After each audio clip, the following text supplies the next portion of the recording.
Click, boom. What's going on, faithfuls? It's your boy Mike from the Nothing But Niners crew. Guys, I am here. I got a quick 15 minutes before the wife has to come out of work, so I figure, why not? Let's talk. Let's do a quick question and answer segment here. March Madness continues. Now, I know I didn't set alerts for this one. It's going to take some time for you guys to get in here, but it's all good, man. I've had a lot of fun during these daytime streams of the March Madness here, man. You guys have asked some good questions. The Brandon Ayuk versus Devo question was a good one. Which players have dog in them? That one got me some repercussions on Twitter as well. So, I'm looking forward to see what kind of questions you guys have here. Again, guys, no need to drop any money or anything like that. No need for super chats. Send your questions in however you see fit.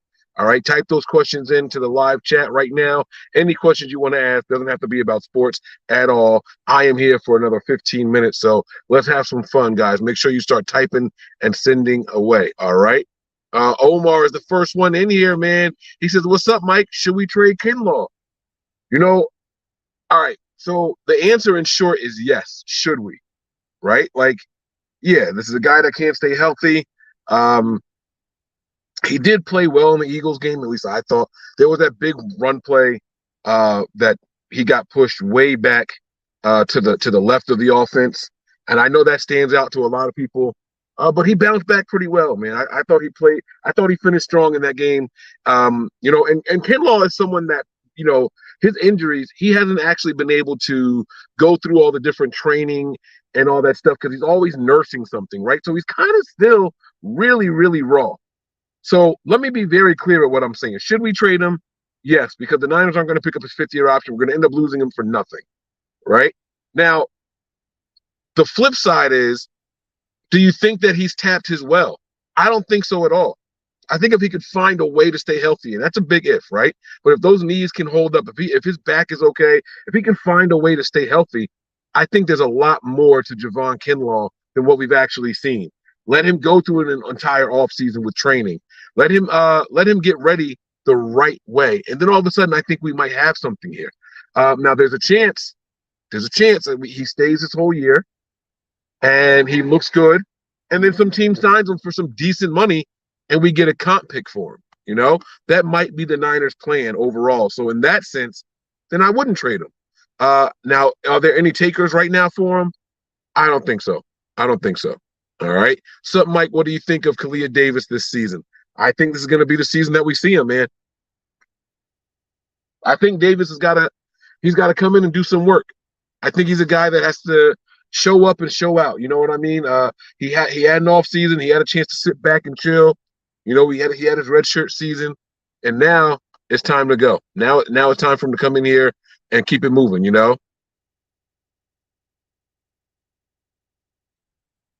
Ronnie says, hell no, we're too far in. Just finish the contract. I mean, look, this is the last year, right? This is it right here. So, I mean, I'm with you, man. At this point, finish it out. And if he looks good, maybe you can get a comp pick. Who knows? He might get top 15 defensive tackle money. And all of a sudden, you got a third-round pick. If you're going to trade him for less than a fourth, maybe it's not worth it. All right. Mike, what is your first target in the draft now that we have made some free agency moves?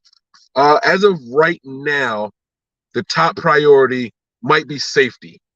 It might be safety. I change all the time. I think someone asked me this yesterday. I might have said something like a linebacker.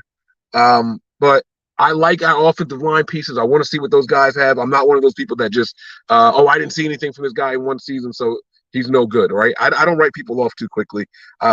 I use Aaron Banks as an example of that all the time, right? Everyone wrote Aaron Banks off because they didn't see him do anything.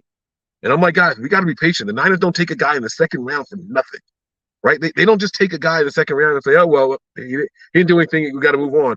And all of a sudden, he's one of the best left guards in the league, right? So I'm a little bit more patient. And not everyone's going to be Aaron Banks either. Let me be clear. But we can definitely do a lot worse. So I say, let's see what we have on the team. I don't think offensive line is the top priority right now. It is a priority, but not the top one. I'm starting to think safety might be the one. I really do. I think safety might be the one. All right. I don't want to trade Kinlaw. We'd be lucky to get anything for him. Right. So if that's the case, Niner, Vega, you want to keep him, let him play. And hell, even if you get a fifth, right? Even if you get a fifth for him later on, then it's worth it. Then it's worth it.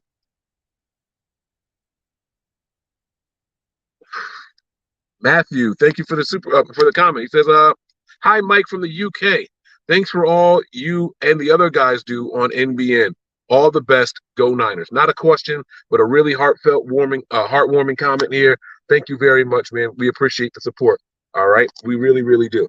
Let me open up this sunroof because my wife is going to come in here in a few minutes. She's going to kick my ass. It's going to smell like cigars in our car. She hates that. All right. Let me see here. Of the guys who are left, who do you think we will miss the most? E-man for me. Oh, of the guys who left. Jimmy Ward. Jimmy Ward is my guy for sure. Jimmy Ward is my favorite player for a while. It has a lot to do with being the longest tenured guy here and all that, right? But it's definitely going to be Jimmy Ward for me. Emmanuel Mosley, I mean, he was cool. I like Mosley. I really did. Good guy. Good interview, too. We had him here. Go check our player interview folders. But, you know,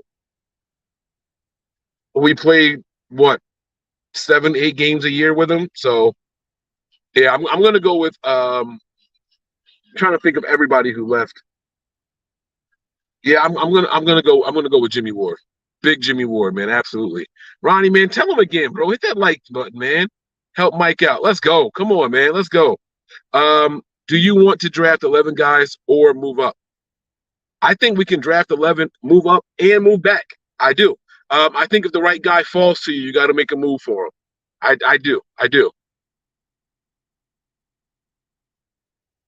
Now, oftentimes, the Niners move around in the draft. Last year was the first time for John Lynch's entire tenure here, he actually stayed pat and picked at every single original spot.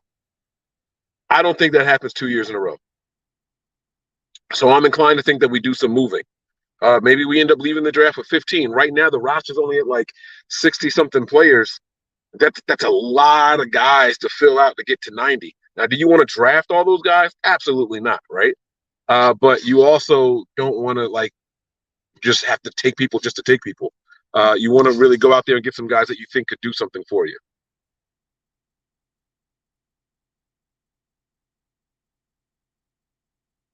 My dog is sleeping in the back, guys. He's back there on the floor, right, Bear Bear? What are you doing, Bear? What's up, big guy? You sleeping? What's up, baby? Come say hi. Come on. Come here, big guy. What's up, man? Look at my doggy. What's up, Bear Bear? Hello, big guy. What are you doing back there? You don't want to talk? You inside? All right, fine. All right, fine. Bear doesn't want to talk to us. But yeah, so no, I'm okay with moving up as long as for the right person. Actually, you know what? Let me not say as long as the right person because there are people that I'm not going to know of in this draft that the Niners end up taking. It happens every single year. And those are the most intriguing guys for me, you know? So if the team sees somebody that is worth moving up for, you go ahead and you do that. But there's also going to be a point in time in the draft where you're going to have 4 or 5 guys on your board at that point in time, and you're picking, you know, the next pick. Then it's safe to move back and accumulate a little bit more. All right. Who is your quarterback for next year? When you say next year, Ronnie, I'm assuming you mean this coming season. Trey Lance is my guy. Trey Lance is my guy until he's not my guy, until he's not Kyle's guy.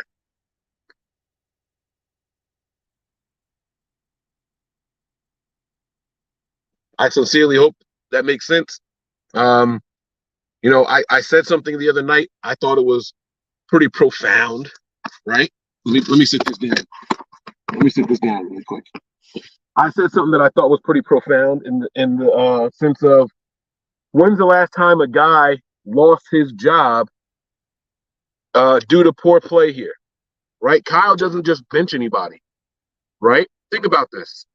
We saw Nick Mullins, we saw C.J. Beathard, we saw Jimmy Garoppolo, Brian Hoyer, right? We saw Brock Purdy, we saw Trey Lance, we saw Josh Johnson. When Kyle picks his guy, he sticks with his guy until that guy is shown, I just can't win with this guy. Brian Hoyer was something crazy like 0-7 before Kyle finally benched him in that Washington game. 0-7. He is the only player that Kyle has benched for performance. The only one. CJ Beathard, he got benched for injury. Nick Mullins, benched for injury. Or sideline, I should say, not benched. Sideline for injuries. Jimmy Garoppolo, named the starter, only lost his job when he was injured. And every time he was healthy and he came back, he got his job right back. I expect the same to happen for Trey Lance. I don't know why people want to overthink this and reinvent the wheel. Trey Lance was named the starter. We had an injury, and then the backup came in and played. And while the backup played well, I don't think while the backup played well, I don't think that means you just go ahead and change things now. One guy was named the starter for a reason, okay? And, some people will say, well, maybe the Niners didn't know what they had. Maybe the Niners didn't know what they had in Brock Purdy. Well, maybe they didn't, but maybe they also did. Why did Brock Purdy make the 53? Why did the Niners insist on keeping 3 quarterbacks last year? Why did the Niners cut the guy that they gave $2 or $3 million guaranteed in Nate Sudfeld? Why was he the one that got cut instead of Mr. Irrelevant? Maybe they did know what they had in Brock Purdy. And even with knowing what they had in Brock Purdy, they still decided to name Trey Lance as the starter. That's all I'm saying. That's all I'm saying. How long do you wait to find out who's your guy or not? Can't throw the season away either. No, there's no decision to make right now. There's only one healthy quarterback on the team right now. That's Trey. So when you put Trey in there, that's it. There's no waiting to find out. He's going to go in there and he's going to perform, or he won't, and that will answer the question for you. It's not a guessing game for anybody.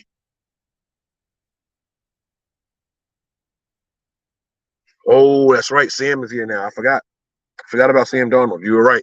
But Sam Darnold's here. But I don't think Kyle's just throwing him the ball and saying, go out there and do what you need to do. That's not going to happen right now. Sam's got to learn the system. Sam's got to get his feet wet out here before Kyle just gives him the reins. So I'm not worried about that either. But good point, Pineapple. It is also Sam. Sam is also in there. Good call, man. Good call. Any other questions, guys? Because if not, I'm going to wrap this thing up. Wifey should be coming out. It's almost 4 o'clock on the East Coast here. All right. We got a couple more seconds. But you guys, I'm not rushing y'all. Just type them and ask them, and I'll answer whatever it is that you guys got. So, guys, listen to this. I'm going to say something here really quick. Nothing to do with 49ers. T-Pain has an album out right now called On Top of the Covers. Something along those lines. And if you guys know T-Pain, he has been a music guy who does hip-hop, R&B type stuff. This guy is singing every single genre. And at first I was like, oh, my God, a cover album. But then when you go and listen to it, you realize he's actually singing the songs on these albums. And that guy's got some talent. And I think that maybe he just got tired of having to do auto-tune for everything and wanted to show the world he had a little bit of talent. So that's why he does that. I think that's why he did this album that he did. All right. Hi, baby.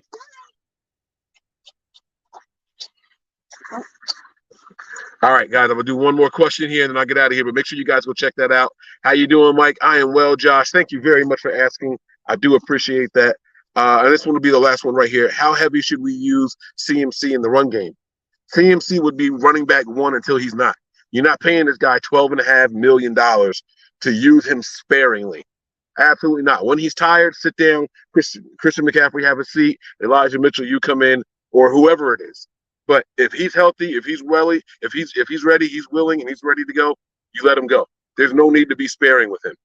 Look at how much of all he's taking up, like 99% of the quarterback pay.